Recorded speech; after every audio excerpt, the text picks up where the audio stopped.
Does anyone remember where they were when the first season of Stranger Things came out? Do you remember the initial word of mouth spread for a previously unknown spooky little TV show set in the 80s? I remember exactly where I was. I was at a family friend's house where, after walking in and asking, what's this you've put on? They say, it's called a Stranger Things, and I go, all right. I guess we'll watch it, give it a go, whatever. And then the credits started.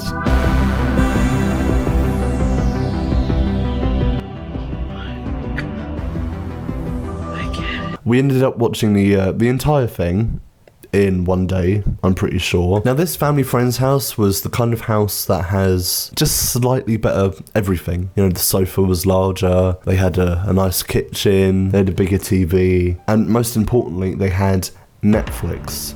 This is back before Netflix was like a staple on most televisions, okay? Every time we visited this family friend's house, we'd eventually have to go back with our horrible sofa, our tiny little kitchen, and our old TV with no Netflix on it. Yes, that's right. For the formative years of my childhood, I grew up just like Rishi Sunak. Famously, Sky TV. So that was something that we never had growing up. I'm old enough to have had a childhood where the TV and the Wi-Fi were two separate things. But still, that never stopped me from watching things. You don't know how many fucking DVDs I owned, okay? How many DVDs I went out and bought. If I heard about like a film or a show that I really wanted to watch, you'd either have to go to a shop and buy the DVD, or you'd have to order it on Amazon and then wait like a week for it to show up. Sweet, sweet memories of waiting for my Buffy season 1 DVD to show up and then, you know, being met with this. No! I won't go back! With all this in mind, you have to understand what it was like to have such an abundance of film and television at your fingertips. We as a family eventually got a new TV that had Netflix on it around 2017, so kind of late into the game. And look, the remote even has a Netflix button on it. Little did I know that in the current day, whenever I now look at the same Netflix button, I'm filled with dread, anguish, for what Netflix has become. The broken promise, the hubris. There was a bit of a Netflix sweet spot in the 2010s when, you know, Disney hadn't taken off its programming. There was less of this kind of sectioning off and exclusivity that we have now with Disney Plus and Paramount Plus and HBO or whatever. It seems that the people behind Netflix at the time knew that eventually this would be our reality. So essentially, you know, Netflix were the first prospectors in a kind of media gold rush. With streaming, we can bring you a much different and much better experience than what you get when watching traditional television, downloading a movie, or even playing a DVD. Streaming means that it's entirely on demand and always ready to watch instantly on virtually any device that connects to the internet. Netflix streaming puts you in full control. You can even pause, fast forward, or rewind as you see fit. So give Netflix a try and enjoy your favorite shows and movies entirely on your schedule. The main thing that was so good about the new streaming system was the newfound convenience. Gone are the days of, you know, stacked up DVDs and scratched up discs and waiting for a show to be repeated on broadcast. No, you can watch whatever you want, whenever you want, wherever you want, for however long you want. In other words, I can watch Gilmore Girls until 3 a.m. and no one can stop me.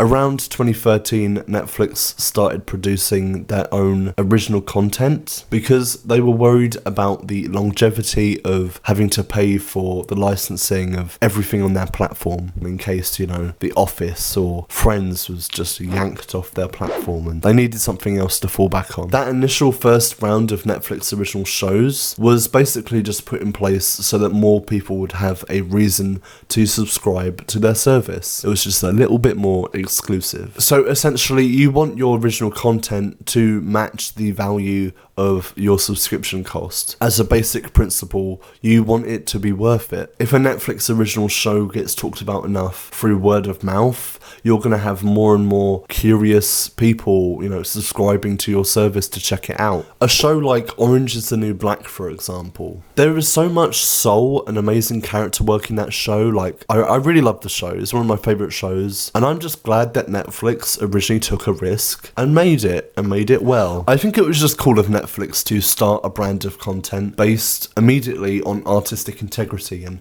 trusting the people behind it. I think that's really cool.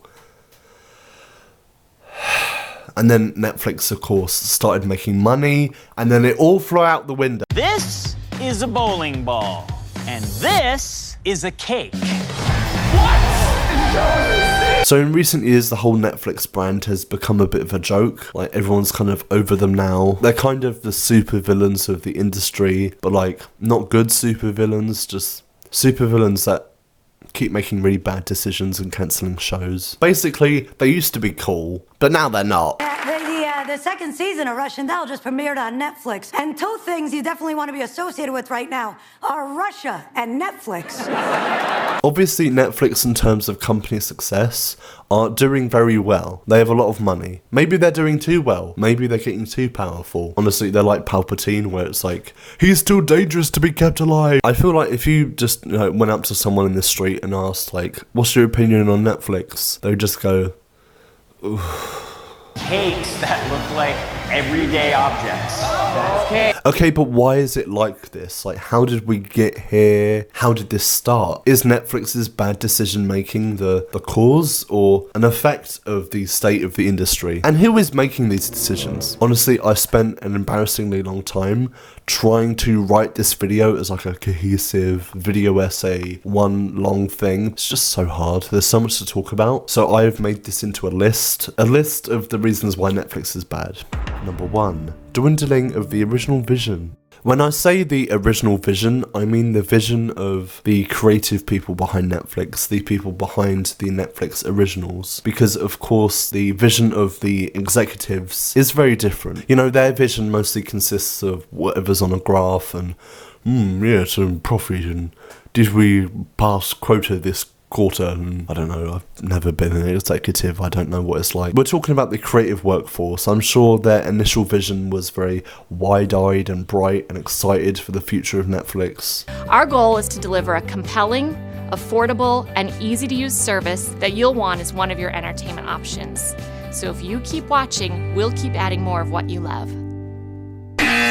Netflix was making a lot of promises to creative people and kind of selling Netflix as a kind of new way of doing things separate from the Hollywood-dominated industry. If you're a creative person working in the television industry at the forefront of something new like this, you're going to try and do the best you can. You're going to try and make the best product that you can to try and be the change that you've always wanted to see in the industry. I went into the Netflix building, I sat with the president of Netflix and I said, I want to make history. And that's what this is. A lot of the people brought onto Netflix were already people that were kind of screwed over by the industry, so they expected things to be a bit different. Initially in the Netflix originals, you had like Genji Cohen and Baz Luhrmann, there were Chowsky Sisters, David Fincher, Gilmore Girls was coming back for a new special or whatever. So I'm sure a lot of them went into Netflix expecting things to be different.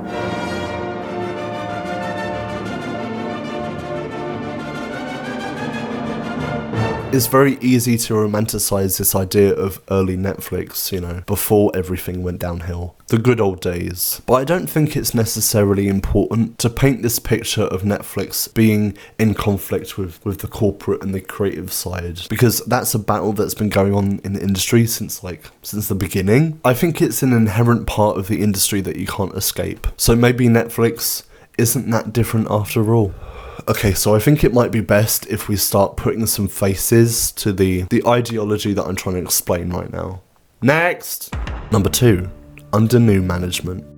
This is probably going to be the lengthiest section of the video. This is the bit that I'm personally, really invested in. I'm surprised there hasn't been any drama videos about this, okay? Okay, so there are multiple characters in the Netflix behind the scenes landscape. First is the original chief content officer turned CEO eventually, Ted Sarandos, who to me just seems like a bit of a strange person, and he looks like a character from Succession. He looks like the type of person that Logan Roy would shout at, you know? Ted Sarandos to me seems like a very basic, you know, CEO character. There's not that much special with him. He is trailblazer Ted Sarandos, Chief Content Officer for Netflix, who single-handedly is catapulting Hollywood into the future, giving birth to the binge watch. Digital streamer now turned big-budget studio doesn't play by industry rules. Back when Netflix was, you know, building a foundation with their Netflix originals, a face that just keeps popping up everywhere in like all the photos, behind the scenes, at the premieres, with the showrunners, was the VP of original content, Cindy Holland. Cindy was behind all of Netflix's best shows, you know, all of Netflix's W's. She was behind like Stranger Things and Sense8 and all the Marvel shows and House of Cards and BoJack Horseman and Grace and Frankie, Russian Doll. And most importantly, she was in the trenches making Orange is the New Black back when, you know, no one knew that it was really going to work out. They were just kind of taking a risk. And honestly, I think that deserves some respect. Look at her. She knows she's cool. She's like, yeah, the first show I did was a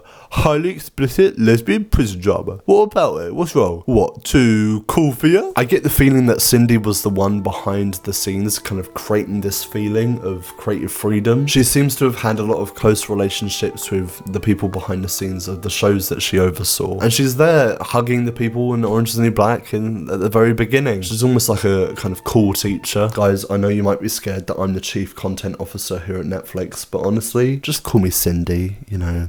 I'm your friend, yeah, just chill out, man. I'm Cindy. In loads of clips where Cindy is explaining the original vision for Netflix, the point of creative freedom and having a positive work environment comes up a lot. Bringing in really, you know, big names and the idea of total freedom can be problematic. You know, we want to entertain the world, so we need to have a lot of artists come join us. And from the very beginning, we wanted to create an environment that was freeing and not stifling. Hire smart people, you give them the right support, and then you know, let them do their work. And I think a lot of the industry operates in a culture of fear, and we don't. Yeah. So we're not afraid to try a bunch of different things, some of which may work, some of which may not. If David Fincher and Jenji Kohan didn't have a good experience with us on their first shows, they wouldn't have come back for more, but they both have, right? One of the things I'm most proud of is that we've created, I think, one of the best working environments for artists in Hollywood. The fact that Natasha Lyonne is also in this clip is a complete coincidence. Like, wherever Netflix is, Natasha Lyonne is, you know. That's just a fact of life. Okay, so the vision that Cindy laid out in that clip from 2018 seemed like the kind of vision you'd want someone in charge of TV to have. And not only does Cindy have the vision, she has the goods to back it up. Like, look at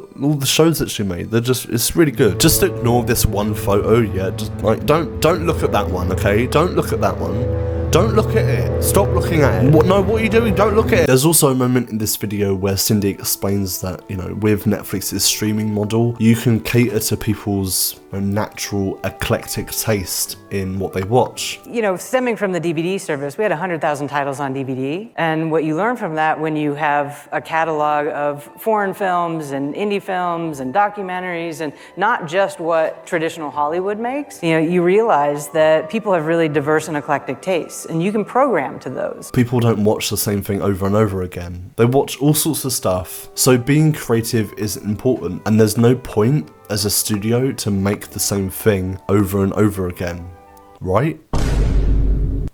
Right? A bit of foreshadowing there for you. You want a bit of that? You want a bit of that foreshadowing? There you go. Okay, so since 2013, Ted and Cindy have been the dream team behind all your favourite shows. But a really pivotal point in Netflix's history came in 2020 when they had like records amount of growth. And it makes sense. It's the pandemic. Everyone's at home, you know, with nothing better to do, you know, watching TV, watching Tiger King. Tiger King is, yeah.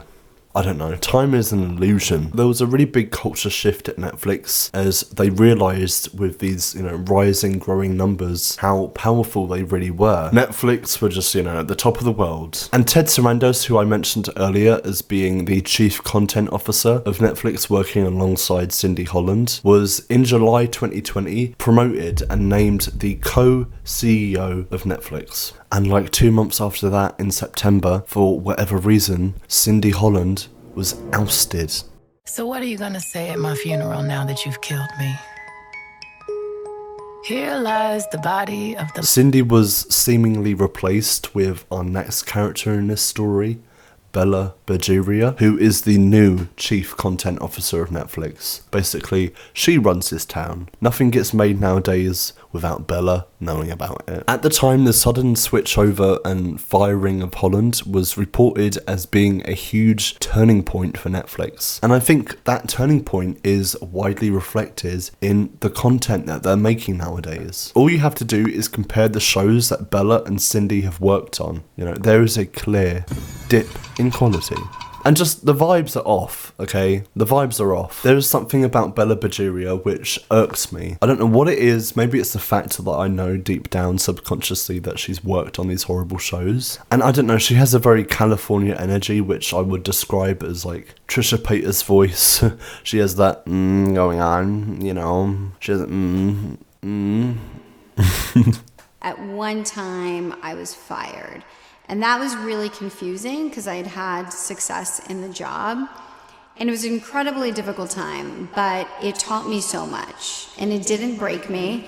It actually led me to this job, which I love. And look, as funny as this all is, I don't want to make this about pitting two women against each other. I don't want to do that. The industry does that quite a lot already. I just think it's interesting how these two women have such different ways of doing the same job. The change in leadership kind of signals a change in Netflix's overall work ethic. There's one article from the Hollywood Reporter which I think perfectly sums up this situation by describing it as the beginning of the Walmartization of Netflix. That sounds like a video essay title. The Walmartization of Netflix. This particular article is very good at detailing the ins and outs of the 2020 shift at Netflix. And the article claims to have interviewed top creators and insiders, which I take with a grain of salt. This is all alleged. Okay, I'm just going to read from the article now. Sources say that Holland was the one who nurtured strong relationships with talent and took time to offer thoughtful development notes while still making people feel safe and supported in pursuing their passion projects. That service was built on the back of Cindy Holland's taste, says one. I could give you a list of names of people who would lie down on railroad tracks for her. Ted is a fan of content, not a picker. I have a strong dislike for the word content, I'm not gonna lie. It's kind of robotic, and it kind of cheapens what it is, Content. I can't wait to consume content. It's like on social media when they call it a feed, like it's, feed me content. I must be fed. It's like we're a bunch of oinking pigs, waiting for the slop.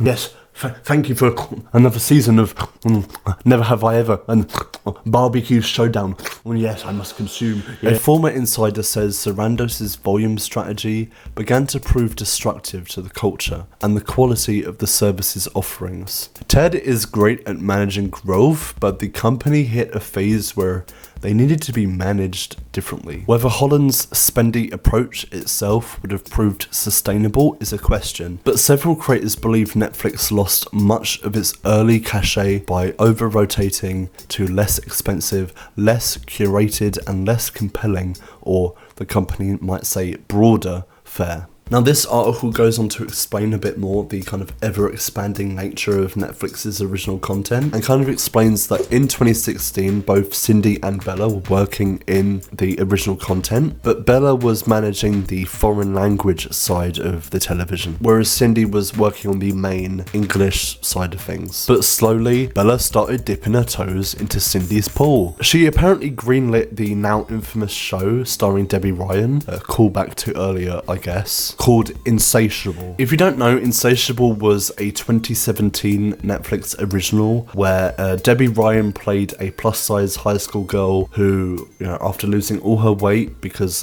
in the show they say that her jaw was wired shut, so she couldn't eat anything. So that's how she lost weight. Apparently, that's just like that's crazy. That was the storyline. I looked into it. That was the storyline. Having my jaw wired shut lost me more than just my summer vacation. It's a horrible show. It's just bad. I mean, Debbie Ryan in a fat suit, like for the first episode, it genuinely reminds me of something that Shane Dawson would have made in his peak. It smells like bacon. Anyway, the point is that Cindy Holland and her team at the time passed on Insatiable. They didn't want to make it. They were like, no, that looks bad. Not making that, sorry. But then Bella, behind Cindy and everyone's back, was like, no, we're going to make this show. Don't worry, Debbie. We're going to make your really bad show. Because that's what Netflix is all about. You know, I walked into the Netflix office and sat down with the president of Netflix. I said, I want to make a horrible show. And that's what this is. I don't want to sound judgmental, but I'm going to sound judgmental. What was Bella thinking? Like, there's a clear division in taste level here. It's called Insatiable Gate within the halls of Netflix, this source says. It gave the power of green light to several people. It caused absolute demoralization and chaos. Everybody thought it was a terrible thing that Ted did, allowing one team to greenlight something that another team had passed on. Ted, wanting to increase content by a huge amount, started to look to Bella as what the company should be. Cindy kept saying we should still be betting on high-end creators and making some cheap things too. As Holland expressed unhappiness with the broader strategy, an insider says that the response was that things would work out fine if maybe 1 in 10 shows worked. This is one of the things that Cindy and Ted disagreed on for a while, this person says. See, I think the biggest thing that this change in leadership signals is Netflix's attitude towards the corporate buzzword of growth. Number 3, growth. Like I said, in 2020, Netflix had records amount of growth, and when confronted with record-breaking growth, Netflix's goal as a company with their original content goes from, you know, making the best thing you can with really respected creators to global domination. The creation of Netflix's content used to be split between global non-English and English programming. That's why Cindy and Bella were working at the same time. Now that Cindy is gone, Bella just has free reign over global TV. She's known as the head of global TV and Netflix because her domain is the entire world. And in all of the clips that I see of Bella, she is talking about spreading Netflix's influence all across the world. When it comes to global ambition, Netflix is clearly ahead of the competition. Latin America has had a rich history of storytelling. So many great movies and TV shows, and there's great creative ecosystem there. And what's been great is just to see it continue to grow. Taking these big swings and having these ambitious, productions and really being able to expand that kind of storytelling is really exciting. And look, I love that, giving people across the world jobs. But when your focus becomes, having as many productions across the world as possible because money, the emphasis on quality is of course lost. It's such a classic thing to say quality and not quantity, but honestly it just bears repeating. Like Netflix look at that and they go, guys, I don't know what to do right now. What does it mean? This is not to say that Netflix hasn't made any good programs since 2020. That's obviously not true. Like look at Bridgerton and this isn't even meant to be a joke. I just genuinely can't remember. I can't remember any programs that they made. Baby Reindeer? Squid Game. They did Squid Game. Yes, my title is Head of Global TV. And people often ask me, how do you know when you have a global hit like Squid Game? We didn't know the Squid Game would be the most watched TV series in the world. Not just for us, for anybody, like the biggest series in the world. And there's no way that anyone could have predicted that. On a personal level, I wanted to know if Bella had any more to bring to this conversation. I wanted to know what she had to say. So I looked more into it and found this one New Yorker article. The article is called How Much Netflix Can the World Absorb? Bella Bajaria, who oversees the streaming giant's hyper-aggressive approach to TV making, says success is about recognizing that people like having more. No, Bella, no! This is the wrong outlook to have. No, stop force feeding me fucking garbage. No. I can't explain how infuriating it is to hear that, People like having more. No, I don't. No.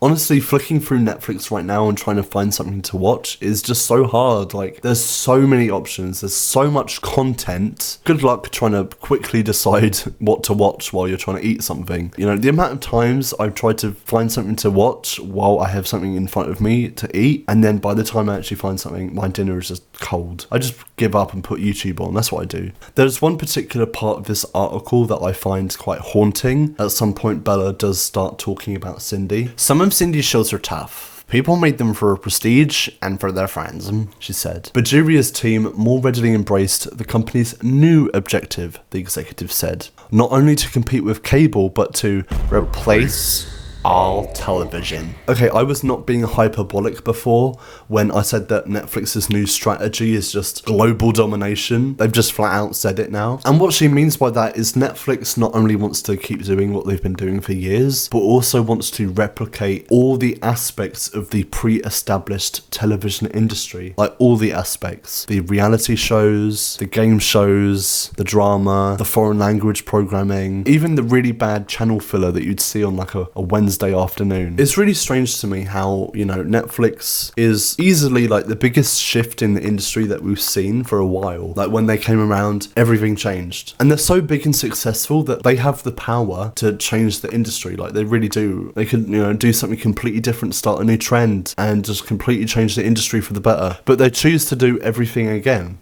I think they're forgetting that shows like The Floor is Lava would only exist on the traditional television structure to fill gaps in the schedule, take up as much airtime as possible. That's why a lot of game shows have like 3,000 episodes, because they're just there to fill up airtime. But no, Netflix wanna recreate that. Bella Bajuria sees that and she goes, yeah, I want a bit of that. It's the hottest game show in history.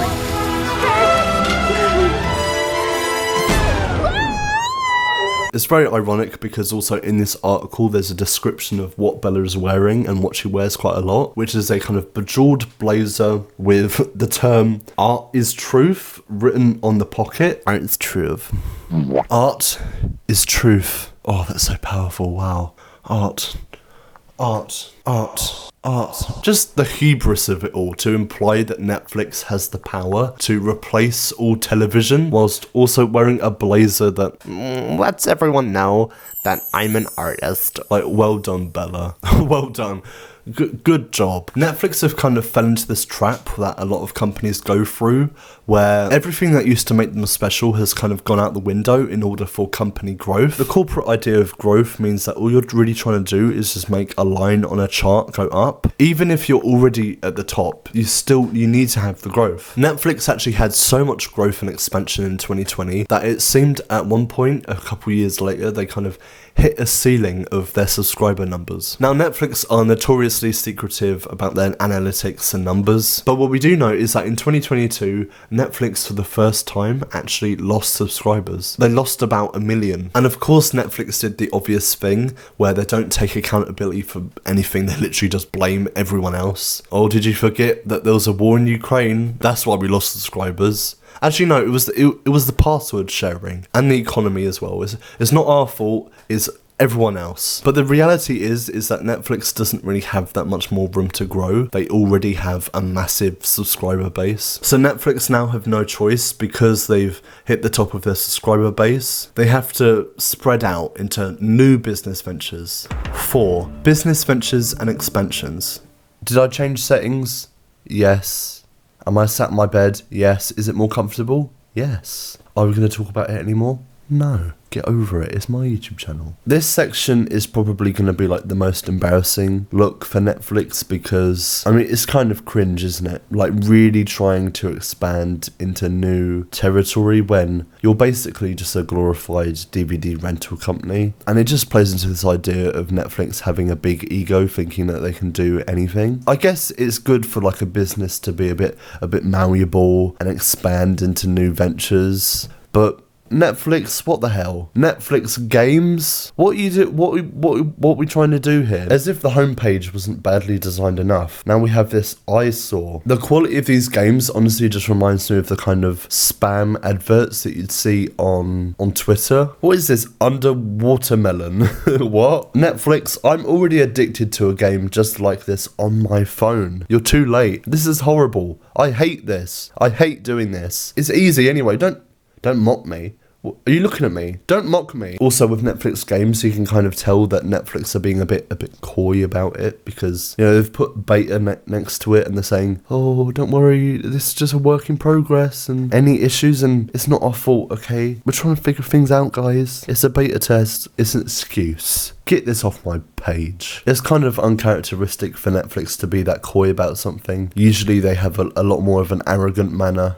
Kick off summer with new Netflix popcorn. Cinnamon popcorn, share with the family. You're gonna love it. Start right now, Popcorn, Indiana. Honestly, I have like a picture perfect image of Ted Sarandos being lured into making popcorn for Netflix. Like, almost like the villain of Ratatouille, when the villain of Ratatouille makes Chef Gusteau microwave meals or something. Like, come on, Ted, think of the money.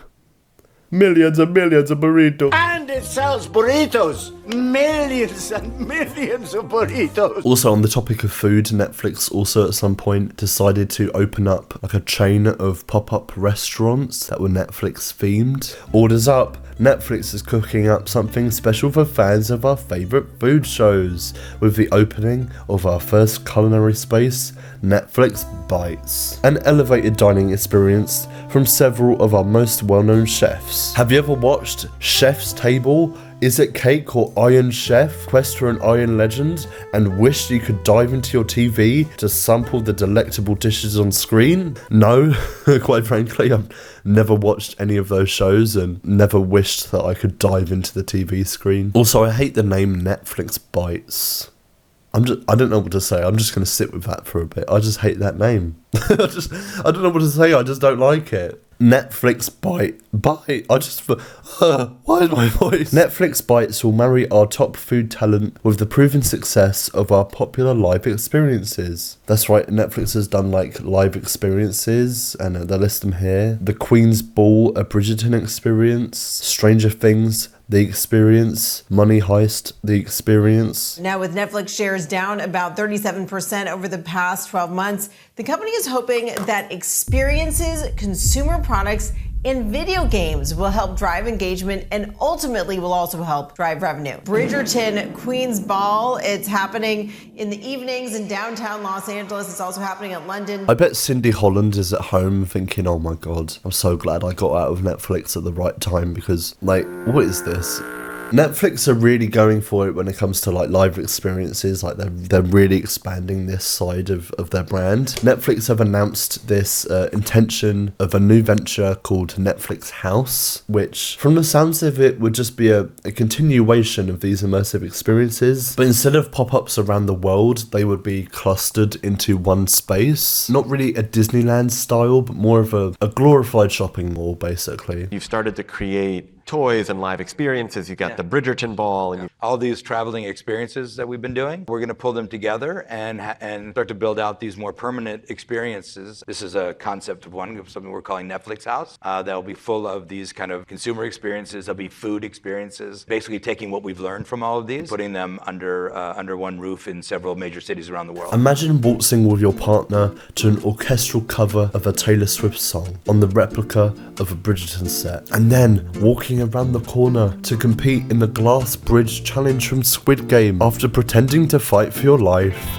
you've worked up an appetite and want to get a bite. You see a nearby restaurant with food inspired by Netflix shows from around the world. The meal is memorable, but you still want to buy some Stranger Things merch. Luckily, there's a shop that sells that Hellfire Club t-shirt you've always wanted. Not the Hellfire Club. I forgot about the Hellfire Club. Not the Eddie Munson cosplayers. I don't know, Netflix as a brand is just a weird thing to create as one big bubble, because, well, the intellectual property that Netflix actually own is just kind of all over the place. There's no through line, like, it's all over the place. You can't really put it under one bubble. I want to dance on the Bridgerton set and then play the Squid Games, and then buy a t-shirt, okay? Before you know it, there's going to be like a Netflix hotel, and then Jenny Nicholson's going to have to do like a 4-hour deep dive into it. I would watch the hell out of that. Number 5, pricing. In making this video, I remember doing like one of those submit question things on my Instagram story. I was asking people directly if they thought there was a particular reason why Netflix has had a downfall recently. The majority of responses that I received were about the price and how Netflix has been upping the price over the years and is getting out of hand. And yeah, that's like the main narrative as to why Netflix has had a downfall. It's like the easiest kind of numerical thing to point to. I think raising your price as a service that's one of the main things to directly impact the consumer. Even if someone doesn't use Netflix but still pays for it, you know, maybe they have kids that use Netflix and they don't actually watch anything on it. At the end of every month, they're still going to get the notification that Netflix has taken money out of their account, and every time it's just going to be like, oh, Netflix, oh, Jesus. Just every month you're reminded that Netflix is slowly draining your bank account, and it just hurts. But as Netflix gradually raise their prices, they think, well, we're like a staple in the home. We have Stranger Things. We have Squid Game. Everyone's just going to have to make sacrifices. And Netflix is right, you know, we are the schmucks. As much as people like me complain about how Netflix is bad or whatever, we're still going to pay for the convenience of watching Stranger Things on the TV or on our phone, watching Eleven do her thing. Back when Netflix actually started their streaming system, the standard price was $8 a month. It's instant, it's unlimited, and it's only $8 a month. Start your free trial today. And then in 2014, they announced that, you know, okay guys, we're going to up the price, but we're going to do it in 2 years, okay? We're giving you a lot of warning. We're going to up the price just a little bit, and we're going to do it eventually. Please don't be angry at us, guys. Please. But Netflix are a lot less apologetic about it now. You know, ever since 2016, the price of Netflix has, in some shape or form, almost every year gone up. It used to be a 2-year warning for a little upping of the price, and now it's a yearly thing of, okay,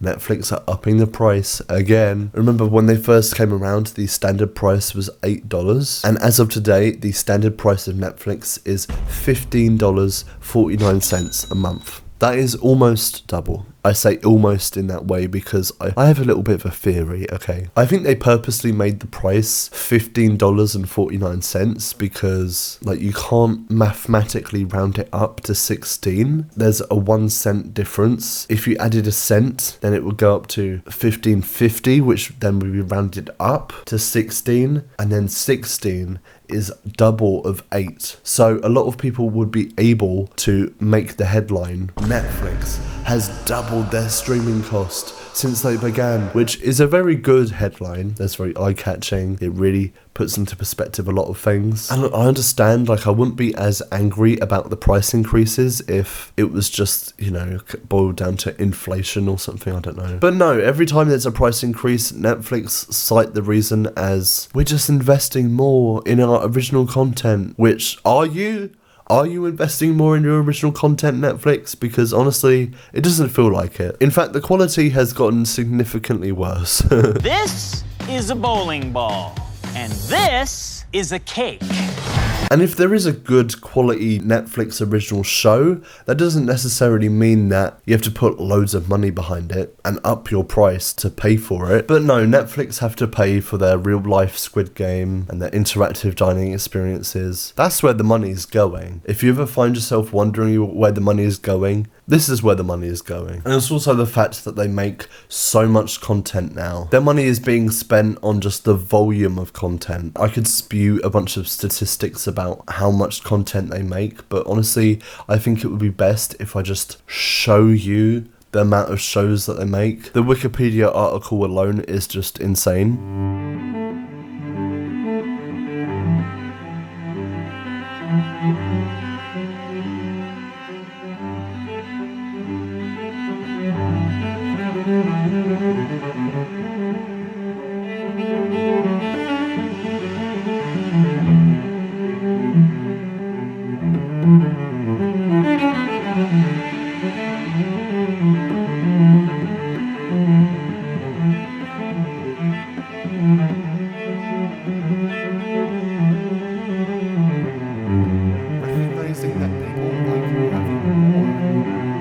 Number 6, cancelling shows. This is probably the other most popular suggestion on my Instagram story. Like, a lot of people get very heated about this topic, and I think rightly so. Seeing that never-ending list of content being made by Netflix, knowing that a show that you got really invested in isn't going to have a conclusion because it was cancelled. Oh, it hurts. It's worse than a breakup, especially if a show ends on a cliffhanger. Oh, every so often there's a discourse, of angry fans tweeting about their favourite show getting cancelled. I remember hearing a lot of discourse about like Mindhunter or Warrior Nun, the OA. Most recently, the one that people are most angry about is this show called the Dead Boy Detectives, which is a show that I've never watched. I've never even heard of it before it was cancelled, sadly. And that's just because, I'm out of the loop. I don't really watch TV, I don't really scroll through what's new on Netflix. Anyway, people on my Twitter feed were very angry about this show getting cancelled. Reminder that this show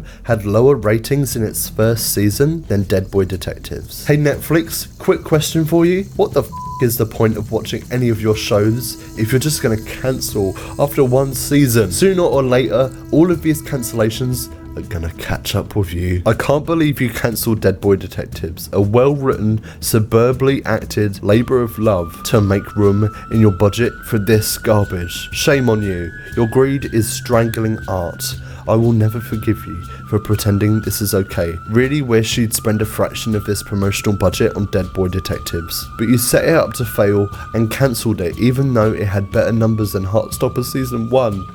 Shame on you. Again, I think this all boils down to Netflix's obsession with growth, putting all of the budget into making as much content as possible to, replace all television. Netflix definitely could have afforded to make another season of this show. Let's be real. They could have afforded it. They have the money. It's somewhere. They always have the money. But instead of keeping their integrity and sticking with a program to the bitter end, they prioritize having a volume of content, even if it means that the content that they're making is unfinished. Netflix are notorious for doing this now, doing a first season of a show, investing in it, and then immediately cancelling it because it didn't do like Squid Game or Tiger King numbers of growth. It's an increasingly harder criteria for shows to just get made all the way through now. And I don't care if they try and justify this by saying it's really hard to compete with Disney Plus or whatever.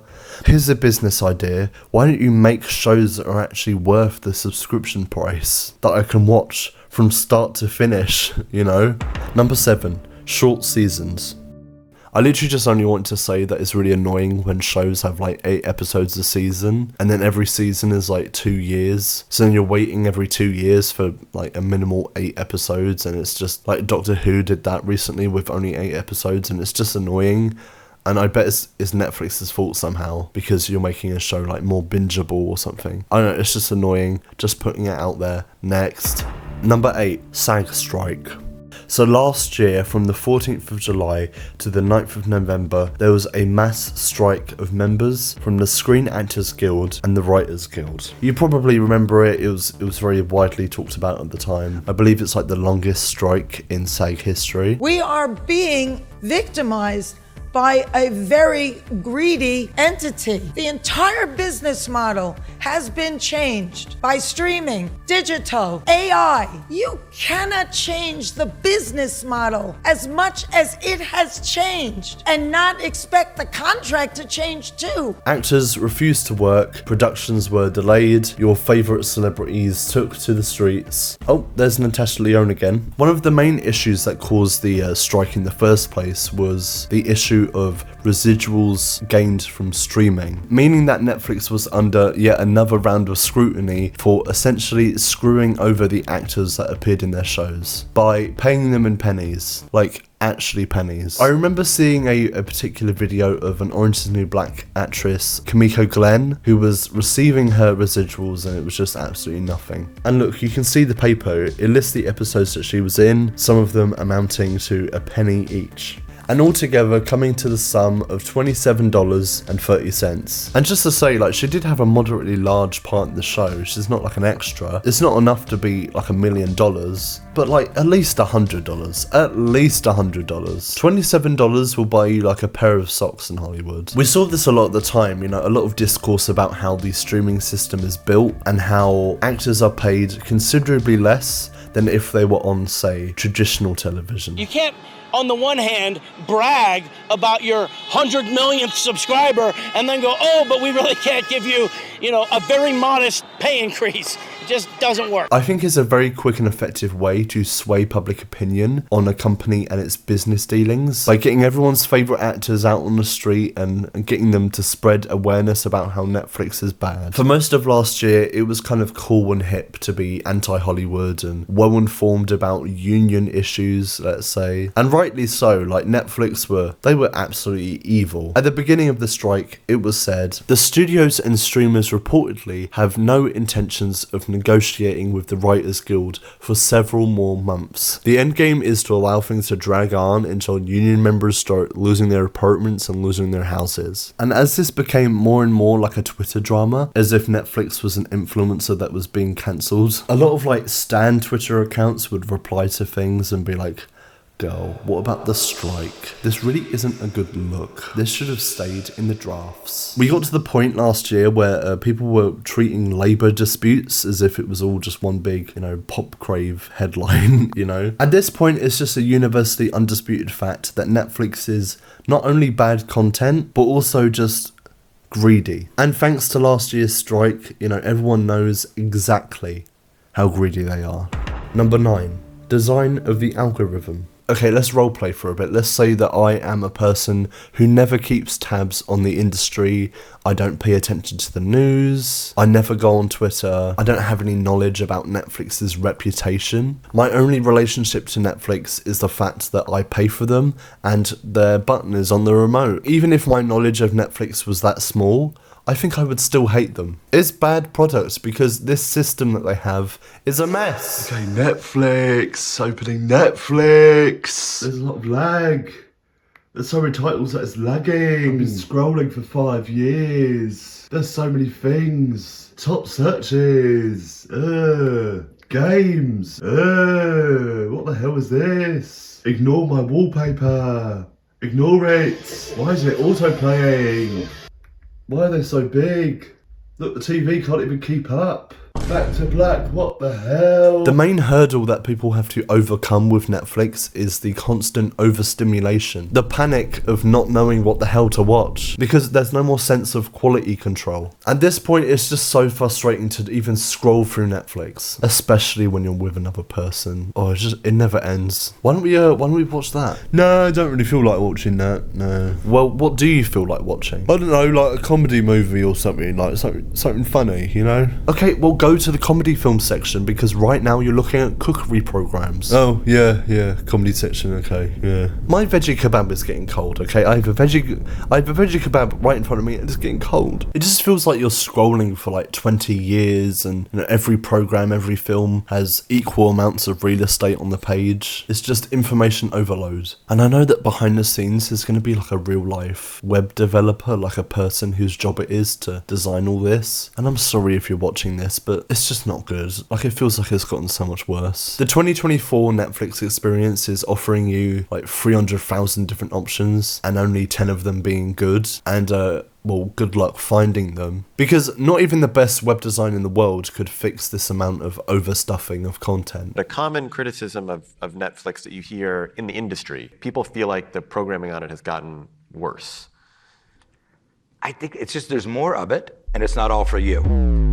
So that's the truth. So. And it's not just the expansion of original content. There's also a growing amount of cheaply licensed titles that are put on there because, I don't know, Disney took all the good stuff and Netflix has to feel like they have a lot of content, even if you're never going to watch this. And then, even if you put something on your watch list for later and then have a moment where you go, you know what, I'm going to watch that thing now. After all this time, I'm going to watch that thing. You go back and it's not there. It's not on Netflix anymore. Is a streaming service supposed to be this stressful? Because I'm so stressed out right now. Okay, I just want to watch something over my veggie kebab. Okay, I want to eat my veggie kebab. I've seen a common suggestion from people that Netflix should add a random choice button so that people feel, you know, less pressured to find something to watch. But fundamentally, I think the need for a random choice button on a streaming service is... Well, let's see. Okay, adding ads to your service, having a bundle of services being offered as an option, the service choosing what to watch for you. It all kind of sounds like traditional cable television, doesn't it? Doesn't it? Like, we're just back to square one. This is cable. We're back where we started. Oh my god. 10. The cycle. I think that streaming becoming inherently the same thing as cable was always inevitable. It is the same money-hungry people and the same money-hungry companies behind this all. So, like, did you really expect there to be a change? I think that the main reason that people paid for cable back in the day, I sound very American saying cable. Look, if I say cable, then everyone knows what I'm talking about. So I'm just going to keep saying cable, okay? Don't make fun of me. The main reason that people paid for cable back in the day was the feeling of choice. You know, you have the whole world at your fingertips. You could choose whatever you want out of all these channels. And then the downfall of cable came in the fact that, you know, out of all these channels that you were given, you'd only just end up watching like 2 or 3. All the channels that you were offered were really just garbage that you wouldn't watch. So it became harder to justify the really expensive price. And at the time Netflix came in and they were all defiant, like, no, we've put all the good stuff into one place for a much lower price using the power of the internet. It was like having a new collection of box sets that you could just, you know, just lightly scroll through and be like, oh, I could watch that bit of Breaking Bad. Oh, I've never watched Breaking Bad before. I'll go and watch Breaking Bad. And then I'll watch Mad Men.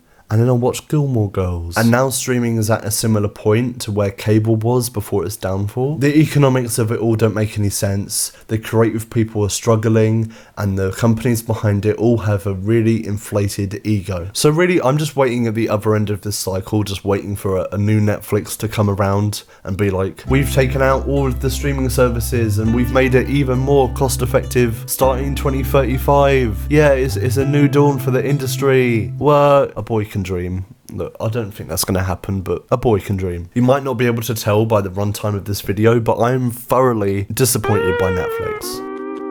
The reason I started this video on a little anecdote about Stranger Things is, honestly, I just wanted to keep alive like the original vision of what streaming could have been, because it really felt nice for a bit. For like a period of 2 years, it felt really good. A lot of people's consensus now is that streaming is actually worse than cable ever was, because cable television never had like an algorithm that knew everything about you, not in the way that Netflix does. If I do some deep soul searching and introspection and really search within myself of, you know, what I want to say right now, I think what I want to say is just, I want my DVDs back. I want to feel how I felt when I played a DVD and I opened on the BBC logo, like there has been a huge resurgence of people, you know, loving and appreciating physical media. And I'm not talking about the usual nerdy people that collect like Blu-ray steel books or something. I think the everyday person is learning to respect physical media again. People are realizing how much they love physical media simply because streaming services like Netflix have fucked up so badly. They have ruined their relationship with their consumer. There is an intrinsic thing within people to collect, you know, to bundle together all the things that we love on a little shelf and, you know, show appreciation for it. And then our collections that we've made for ourselves start to reflect something back at us. Someone's collection of DVDs or vinyl records will reflect their media consumption in a very personal way. Like when I was a little kid, I did have a collection of DVDs, and if anyone took the time of day to actually ask me, I would have been able to say, you know, where I got the film, when I got it, if I liked it, what I liked about it, what happens in it. I would have been able to tell you all of it. I like memorized all my DVDs. You might be able to tell that I spent a lot of time indoors as a child. I just think that people's love for building like a little collection of what they've watched and what they want to watch is just unavoidable. That's why things like Letterboxd are so popular, why we love watching celebrities give their top 4 favourite films. And it's why I was up late last night watching Criterion Closet videos. While I'm making this video, I find myself questioning more and more, like, the reasons why I watch what I watch, and my relationship to what I watch, you know, away from the algorithm of the streaming services. I think a big reason is that I like the feeling that I've found something, whether I was recommended it or I found it by accident. A DVD collection feels like a collection of discoveries. There's something deep inside of me that wants to be a curator of what I watch. And really, whatever the hell is going on behind the scenes at the Netflix office is honestly nothing special, because the people in that environment will always be the same. They will always repeat the same mistakes that they've always made. And as much as they like to think that they're the ones in charge of what people watch, no. I'm in charge. I'm the one with the remote. Doesn't matter if you replace all television or make loads of popcorn, you know, it doesn't matter. Doesn't matter. It doesn't matter if you wear a blazer that says "Art is Truth" on it. Bella, what were you thinking with that blazer? Anyway, justice for dead boy detectives and justice for Cindy Holland. Anyway, become a member, subscribe.